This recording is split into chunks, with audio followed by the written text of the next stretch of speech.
Hi, everyone, and welcome to The X, a podcast from inside Silicon Valley about how experience shapes everything, from products to businesses to entire industries. I'm Brian McLean, and I'm here with Demetrius Madrigal. We are back from vacation and talking all things tech today. So, lots going on, D, right now. Elon is trying to back out of his deal to buy Twitter.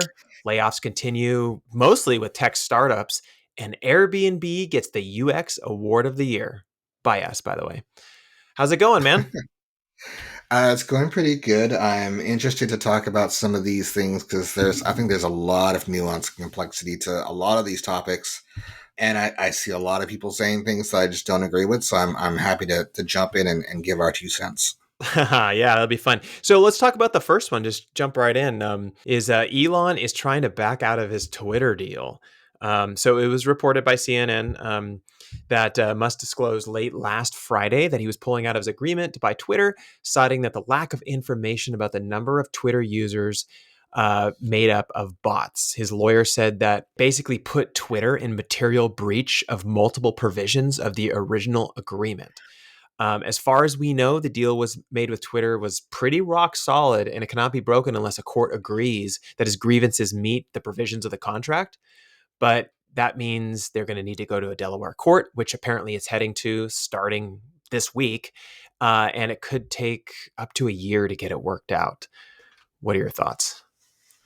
Well, this isn't exactly shocking news. We kind of expected this, even when it was first announced. I was like, I'd be a little surprised if this actually went through, Yeah, especially because of the amount that he was talking about, paying like what was it, like an extra 20% above the current market rate for the stock, yeah. and taking it private. It brings up a lot of different complications there. And Elon's just not, he hasn't been reliable when it comes to things like this. Like when he said he was going to bring Tesla private and he violated SEC law and then he did it again with this thing. And yeah, he's kind of this agent of chaos out there who maybe he's just manipulating stock price since he bought stock in Twitter and he thought he could increase the stock value and then sell it off.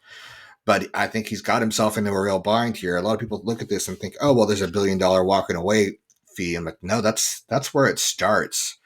And for them to make the case that there's a material breach of the contract because of bots, it number one, it makes him look bad because if he was going to make the offer, you think he would have some kind of knowledge about bots before he jumped into it.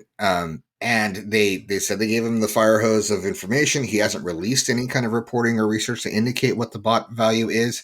And if Mhm. he's going to go to court and make the claim that they're in material breach because of the amount of bots, number one, he's going to have to point to, or his lawyers are going to have to point to where in the contract it's making any kind of guarantee about the percentage of users or bots, Mhm. and number two, why he believes, and this is going to have to reach a certain level of confidence from the court's eyes, that the actual number of bots is something different. So he's going to have to provide data and analysis, and I But don't. there's another component to that, D, actually, and it's a Mhm. little bit of a misconception. He actually has to prove that the difference in how many bots he assumed or they disclosed to him versus what he believes is the true number of bots has a material effect on the growth of the company over time.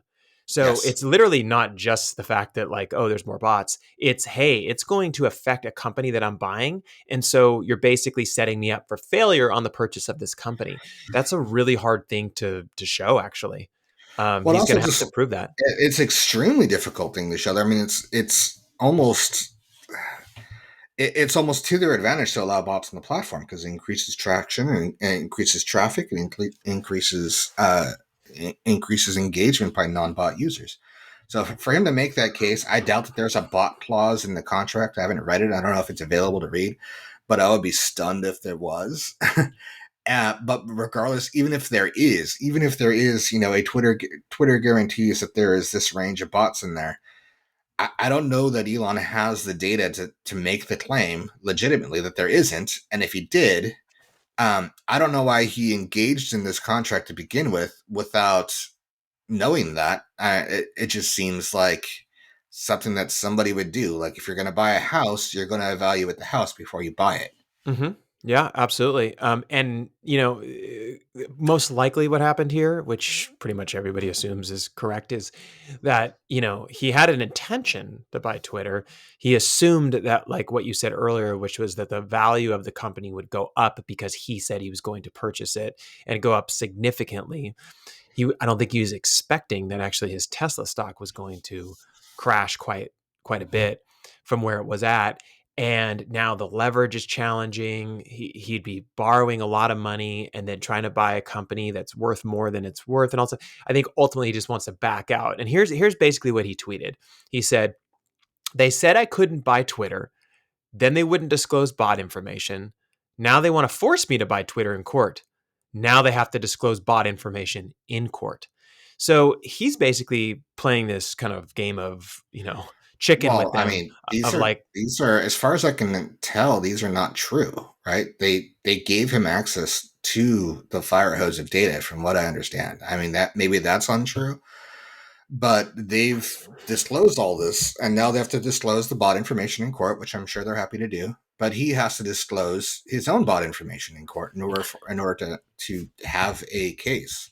yeah, his I would be assumption surprised if it's about though. the trial. To be honest, I imagine there's going to be some kind of like $5 billion settlement or something like that. So my theory is you're right. Like it's something in the middle. Like there's just going to be some sort of settlement and they're going to kind of wrap this up. But I've talked to a lot of different tech people just to get their opinions, not to say they have inside scoops or anything, but like, and a lot of them think that there's a high likelihood if it goes to court and actually follows procedure that he would lose. Yeah. Because if you look at actual legal precedent, many of the companies that have gone to court where the person kind of got cold feet or didn't want to buy the company anymore, they said, nope, sorry, you signed a deal. It's an ironclad deal. You owe them this much money. You have to buy that company. And they did have to buy the company, right? So for him to be able to show up and then just try to get out of it, I think is going to be really challenging. What I think is really interesting here is that I think Twitter has a leg up. And because Yeah. Twitter has a leg up of like, hey, we gave him everything and he signed this deal and it's ironclad and there is no $1 billion walkaway fee. It doesn't like work like that. It's only if there was like a material breach and all this kind of stuff. So ultimately, what's going to happen is this is going to be a game of chicken with lawyers, and they're going to Hmm. push it as far as they possibly can. Now, his assumption is that if it goes to court, that bot information comes out, it becomes public record. And if it becomes public record, basically now Twitter is exposed for internal data and how that affects their company, how it affects everything moving forward. I have no idea, but I think that a settlement is there, but I think your settlement number is way low. I think they know they can Yeah. get at least ten billion out of him. And the problem is, and I heard this yesterday actually on Pivot, which is that if you look at how much he has in Tesla stock, even the stuff that he sold during the high, which was like a year ago or something like that, Hmm. um, he'd have to still liquidate a lot more Tesla stock to pay off that debt. Yeah, and it's a big issue. He's painted himself into a corner, and then we've had a lot of the things about his personal life and secret children, his daughter not wanting him, or child, I'm not sure, not want changing their names so that they're not associated with him anymore, and like having secret relationships with his employees, plus the sexual harassment suit. All of these things are coming to the fore. Tesla is overvalued based on their their production and what their actual numbers are. And he's taking loans against his equity that if the value of Tesla drops below a certain amount, that he might have to have some level of margin call. So Yep. he's in a difficult position. All of these things about his personal life, they're affecting Tesla's stock price because he's the face of the company. He is the brand. And he's already, run into trouble with SEC. And that is my theory around the layoffs that he announced earlier this year. I think it was a strategy for him to try to manipulate the stock price some more, of saying, "Oh, hey, we're reducing costs in order to streamline the company and get better financials, in order to inspire traditional investors to look at it and say like, oh, okay, well they're reducing their costs. This stock value should go up." And I think that he did that in order to try to get away from a lot of the other nasty stories that are going on, increase the stock price, and keep his head above water as far as the value of his equity. He's playing the game of business here. on Yeah. all fronts. It seems like, I look at it and there's this other component, this human behavior component. And I think that because you and I work in this space quite a bit, I wanted us to kind of think about it. Is that at the end of the day, people are people, D, and even a judge sitting in the Delaware court is a person, and they think similarly in the sense that when they see information and that kind of stuff, they probably make judgments in their head or whatever, but then they have to go back and look at the evidence and straighten things out and that kind of stuff. I don't Mhm. think it does him any service to troll Twitter at this point, because every single thing that he says to them, every tweet that he makes that's derogatory or rude or kind of playing chicken with them, becomes part of the discovery and evidence that's disclosed in court by Twitter's lawyers, right?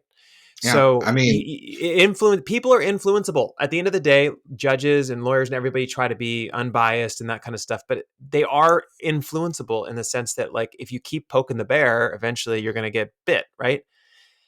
And yeah. so if I was him, I'd shut up and just let your lawyers work it out and, see what happens Well, at the end. it's actually a breach of his contract for him to say things that is disparaging about uh, aspects of Twitter. I think it's Twitter management and things.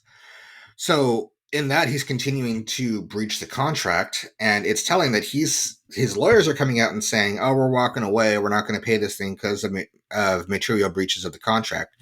But they're not the ones who are suing for breach of contract. Twitter is, and Twitter can show that there is this breach of there's a breach of contract as far as the sale, there's breach of the terms as far as him saying disparaging things about Twitter and about Twitter management, and he's continuing to do so, and they'll bring up his track record of SEC violations and things like that, and build that kind of case, which is one of the reasons why I don't think it's going to make it to trial. I don't think it's going to come down to a judge making a judgment. Mm, I think it's going to be like, hey, look, here's the case we're going to build. Good luck. And his lawyers are going to come and say, well, we got to settle, because if we don't, you're looking at a lot more than 10 billion. You could be looking at more than 40 billion if you get into punitive damages. sure, sure. I mean, I, oh, one of the responsibilities of a board, especially like Twitter's board, right, is the fiduciary responsibility to its shareholders, right? And Mm-hmm. one of the things that comes to mind, D, is that if you're forcing an unwilling participant to buy your company, is that a negative approach to supporting your shareholders? Do you know what I mean? At the end of the day, if he doesn't want the company anymore, and then let's say they did take it to court and went all the way through and they forced him to buy it, you're kind of putting him in control of a company that shareholders maybe don't want him in control of at this point now, because he doesn't want it Well, anymore, right? So then but it doesn't look good either. well, you're forgetting one thing is that at the end of all this, Twitter is supposed to be private. So is it in the interest of if I was a shareholder and they said, "Oh, well, we're going to make this guy buy all of your stock off of you for $54 when it's worth $33?" I'd say yeah, because at the end of it, even if he tanks the company afterwards and it goes down to zero or near Uh-huh. zero, then like I'm already out. So have at it.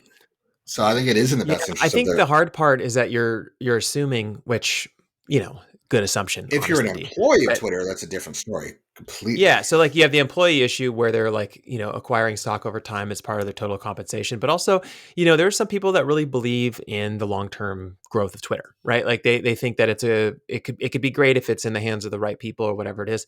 You're basically forcing them to sell all their stock and get out of the company, which is an interesting approach. I get it. They'll make a profit and that kind of stuff, but it's just a one-way transaction. It's like, okay, everybody, like, you may not want this person leading you, but good, that's okay, because basically you're getting all paid out and you can go away and then he can go do what he wants with this company. And Yeah, I don't know. It's very interesting. I, it's rare to hear about a kind of almost forced acquisition from an unwilling participant. you yeah. know? Well, I mean, it's not that uncommon. It was very strange to me for Elon to jump in on Twitter in the first place, because it's it's financially hasn't been doing great as a company. That's one of the reasons why they switched out CEOs, and it has a reputation for never changing and never advancing. Like it's at $34 a share, and the PE ratio is at 140. That's rough. Whoa. This is like a $10 a share company, maybe. So I'm not a big believer in Twitter. I think it's one of the things that it's way too fragmented. It's way too toxic.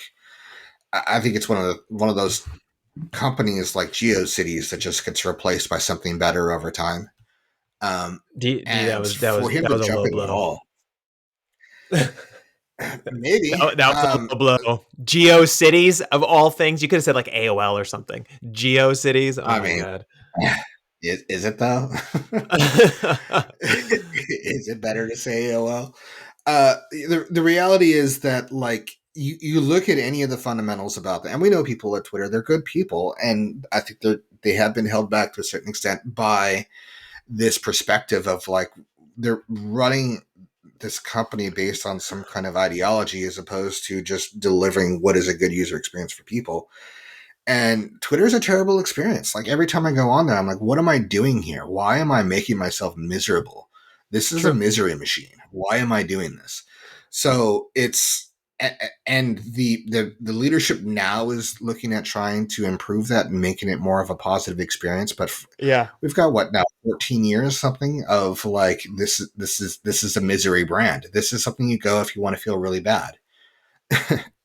Yeah, I mean, it's like a necessary evil. Like people that are in the media feel like they need to be part of it, but then they go on there and then they get bashed and they feel terrible about themselves. And it's like, yeah, you're right. It's a very weird, dark place that can be positive for traction sometimes, right? I don't. Mhm. Yeah, we'll see how it plays out. If they fast track this, we could be getting more information about what's going on in the next 30 days. Yeah. So We'll it'll be see. I think interesting. this is going to get dragged out as far as the legal case, and it will be something that they'll drag out and drag out and drag out, and Elon's people and Elon himself will hope that his situation improves. But with the different revelations coming out about his personal life, and the fact that they can't, what Tesla needs as a company is to increase production. Uh, and they haven't been able to do that because, to a certain extent, all of the supply chain issues that have been hitting Yeah, everyone in the world, but it's hitting them harder because they need more silicon than other manufacturers, and they have weaker relationships with the producers. So I read an article the other day about their sales volumes were up in China, but they had still lost market share. So that's not a great sign for Tesla as a yeah. company. Yeah, and excuse me. That's what he should be focusing on right now, right? And that's Yeah, what Tesla shareholders want him to focus on. Just focus on the company. Just try to get it to be gigantic, even bigger than it is right yeah. now. And I think all of this feels like a distraction. That's the reason why when he said I'm pulling out of this deal, which he can't just say that, but like he's pulling out of this deal, suddenly the Tesla stock went up and the Twitter stock went down. Um, Well, if recent history has shown us anything, he can pretty much say whatever he wants. But the consequences are going to are there are actually going to be consequences for him saying things, especially I think in this case. Absolutely. Well, hey, let's talk about the second topic here of the day, which is layoffs continue at startups, specifically tech startups, as companies are prepping for a potential recession and higher cost of borrowing capital. So we're seeing layoffs a lot now. Companies like Netflix, Redfin, BlockFi, QHealth, Bolt, PayPal, Niantic, Substack, Robinhood, and the list goes on. And I think worldwide we had um, I don't know, like a list that was growing. It was like 342 companies already. Hmm. And a lot of them are somewhere between 10 and 20%. So, D, we saw this in the last downturn where a lot of Hmm. companies would trim the fat. And it's a terrible saying, but basically they would say, well, we're a little bloated. We have a little too many employees. We're going to kind of trim things down a little bit. Nothing wrong with the employees, great people and all that stuff, but we just have too many fixed costs going on right now, and we're going to try to get everybody to work a little bit harder and have fewer employees. But we did learn something from that. Remember, we learned that the companies that emerged from either a recession or a downturn or a strange economic time that held their ground, doubled down on their innovation, and tried to create a more refined and better product, ended up doing really well post Hmm. economic struggles. You and I have had this conversation about looking at consumer spending, looking at unemployment rates and things like that. Tell me your thoughts on why you think these tech companies are trimming 10 to 20% of their employees right now. Like what are they concerned about, and do you think it's a real concern? Well, I think the biggest thing to look at is the fact that there's ultimately what I think is happening is there's a demand shift, and that is going on with the end of the pandemic, and where people are putting their money is going different places. You look at what companies are laying off, and you see companies involved specifically with investments, Redfin, BlockFi, uh, Niant or not Niantic, Robinhood.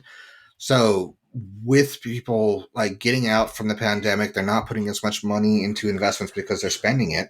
They're liquidating their investments and spending them on vacations and toys and all kinds of new things.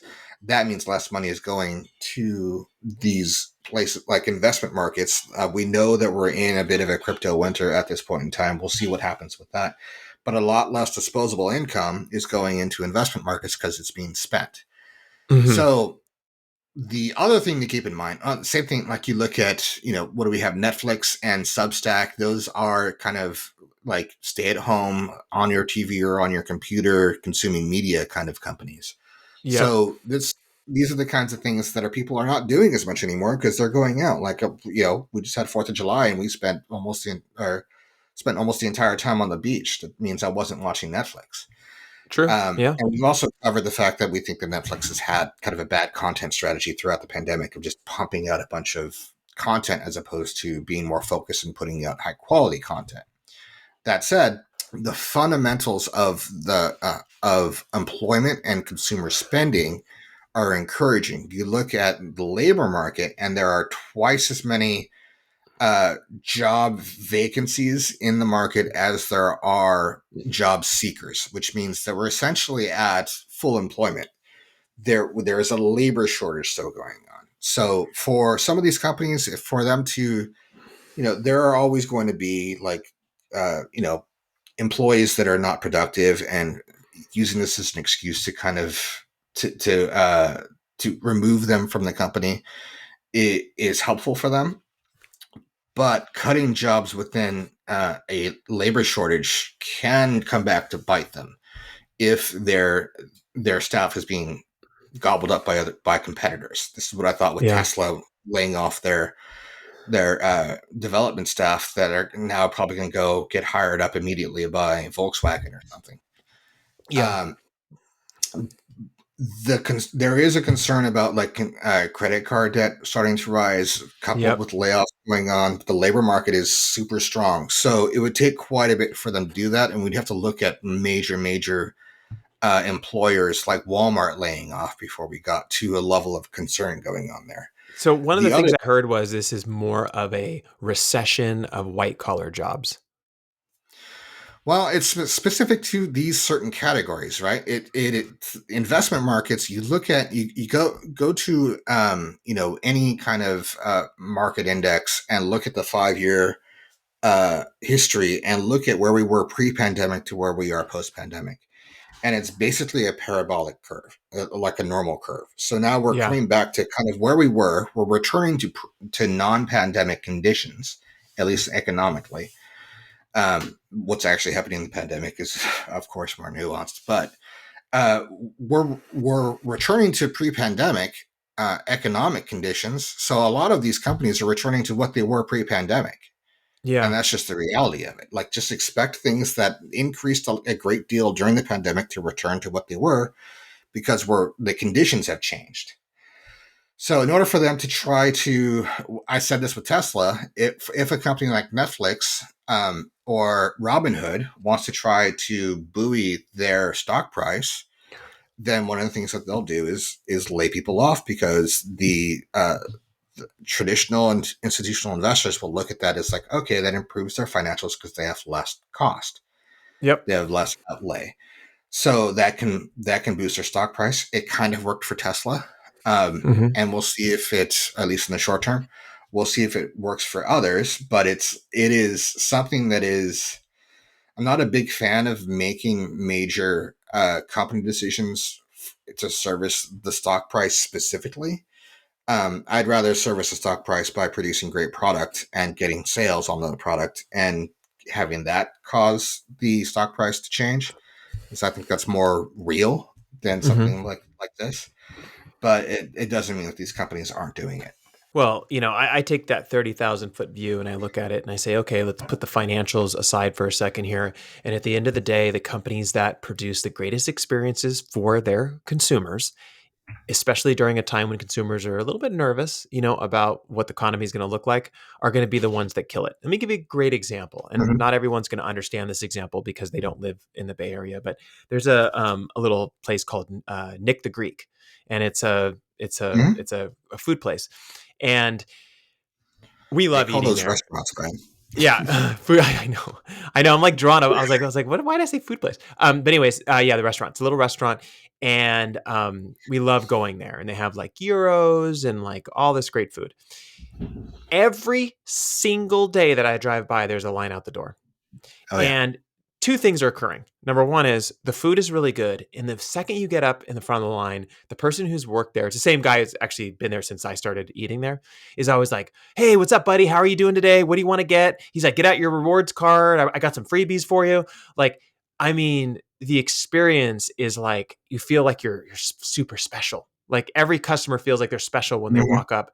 And I realized that like the companies that provide that level of experience are the ones that are just going to thrive during this time. They're not even going to feel anything.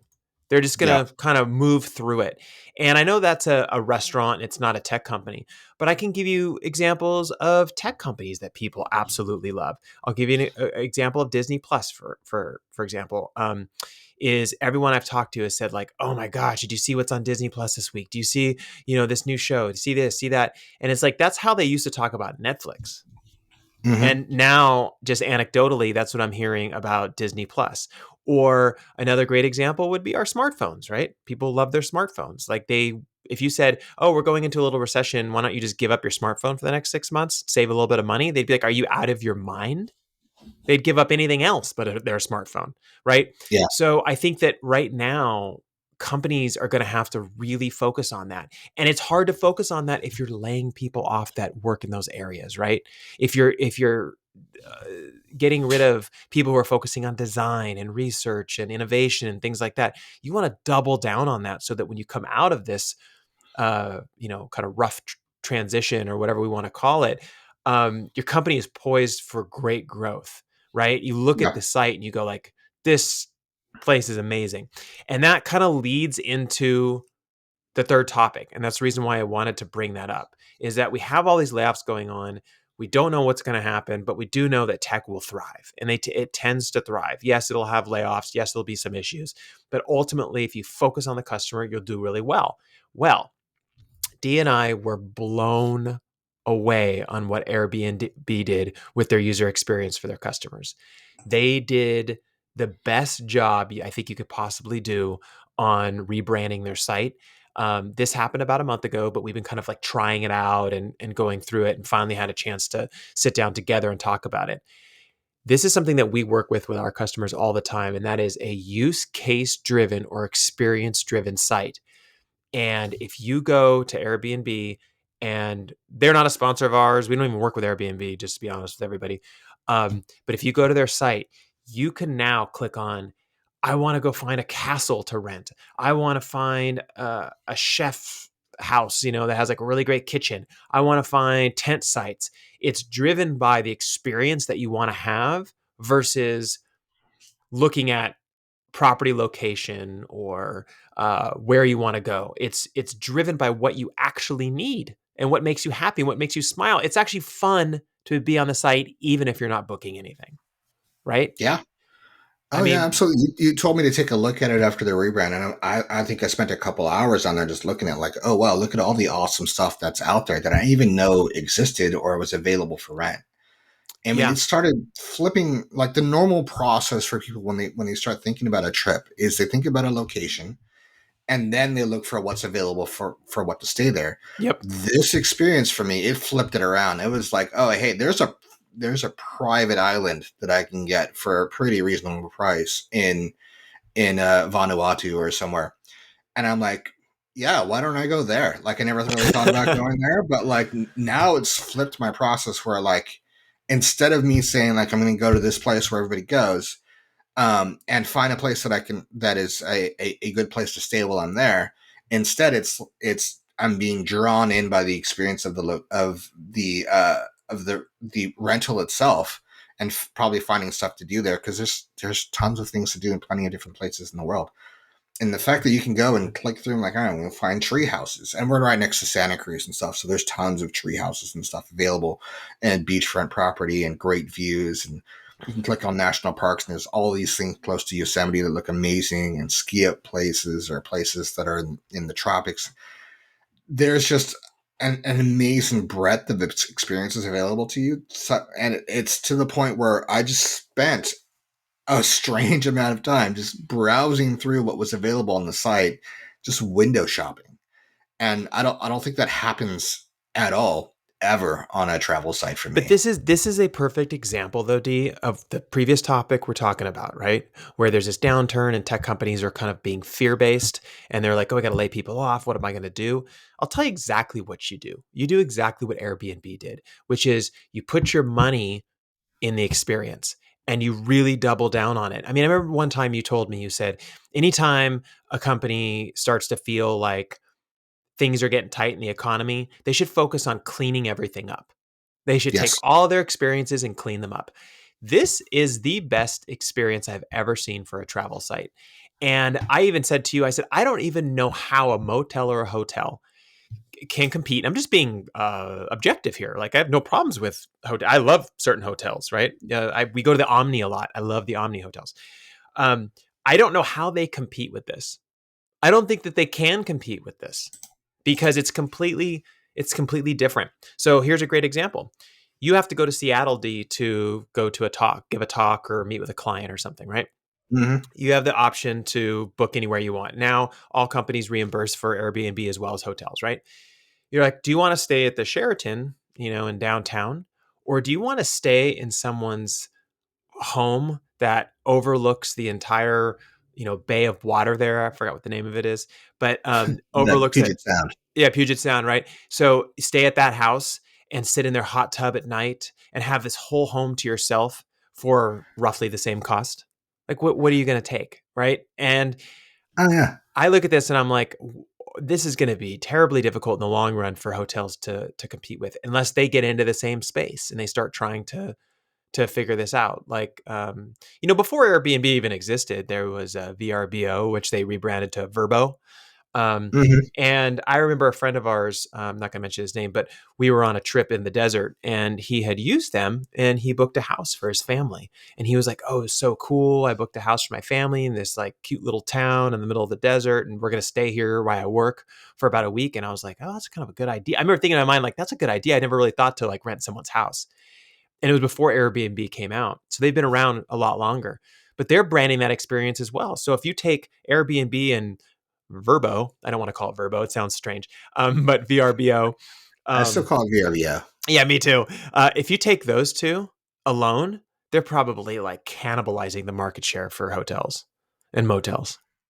Yeah, I mean, from an experience standpoint, it's kind of a no-brainer. I mean, hotel prices aren't that cheap right now anyway, so it's fairly equivalent. And you can go there, and the way in which they showcase the experience it's just not there. There isn't a comparison right now. I think for anybody who's in kind of hospitality, they need to really look at how they can up their experience with staying there. The only other place that I can think of that's close is Disney resorts, and Yeah. going and staying in the Awani and stuff. And there's so much attention to experience there.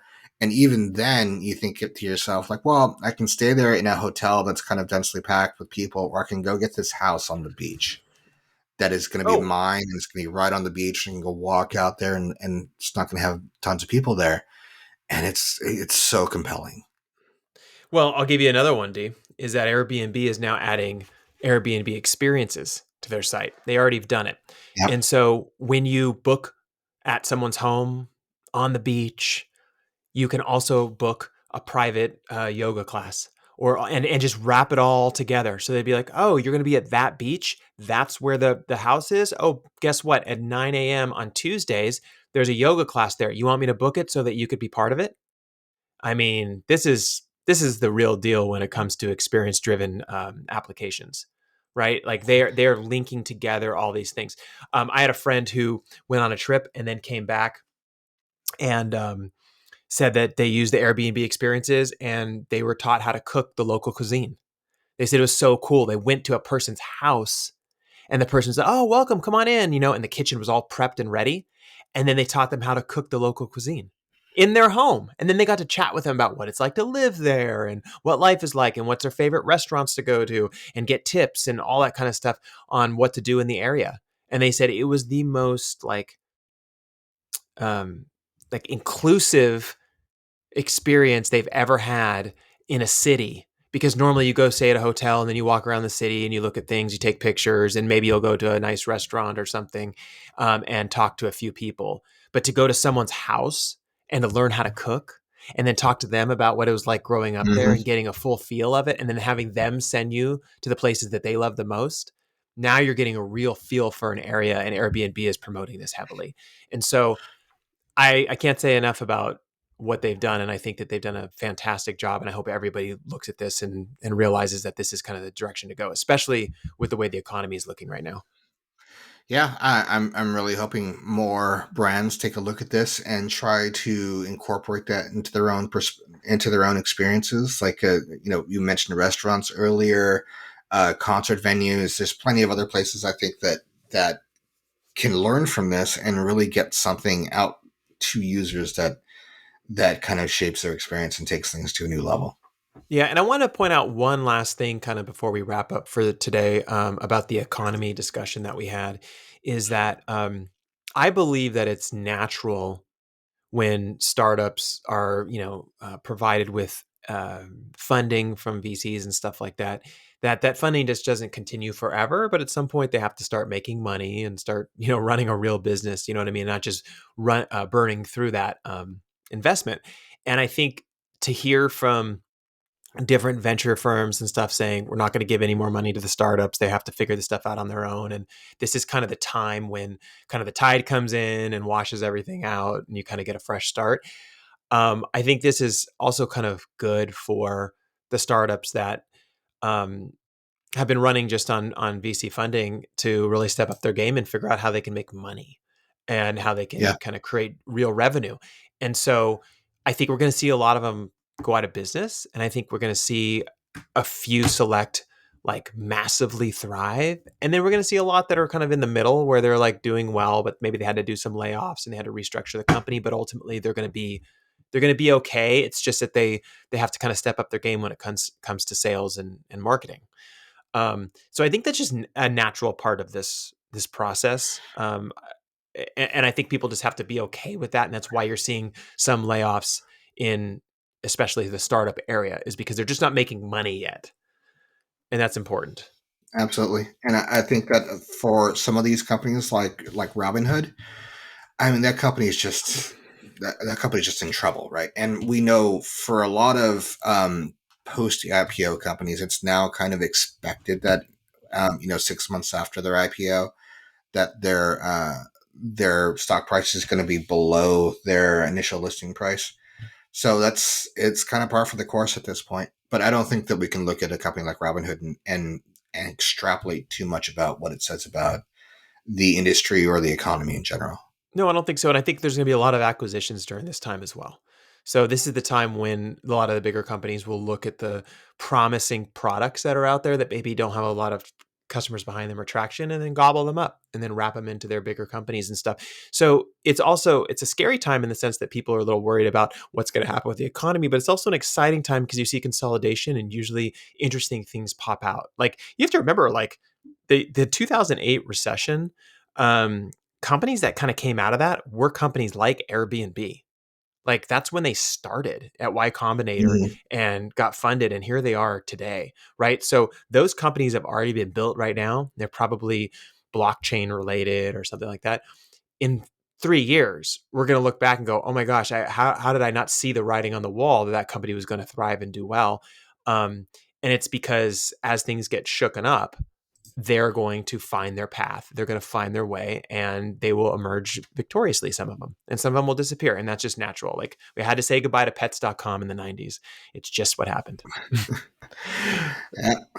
It's a circle of life. Circle of life. Well, anyways, hey, let's wrap up. So thank you so much, everyone, for taking the time to listen today. Really appreciate it. As we always mention, we're going to post all these links on Twitter at the X Podcast One. That's the X Podcast number one. If you like this podcast, found it interesting or informative, it helps us a great deal if you subscribe or leave a review on whatever platform you use. Thanks, everyone, and we will see you all next week.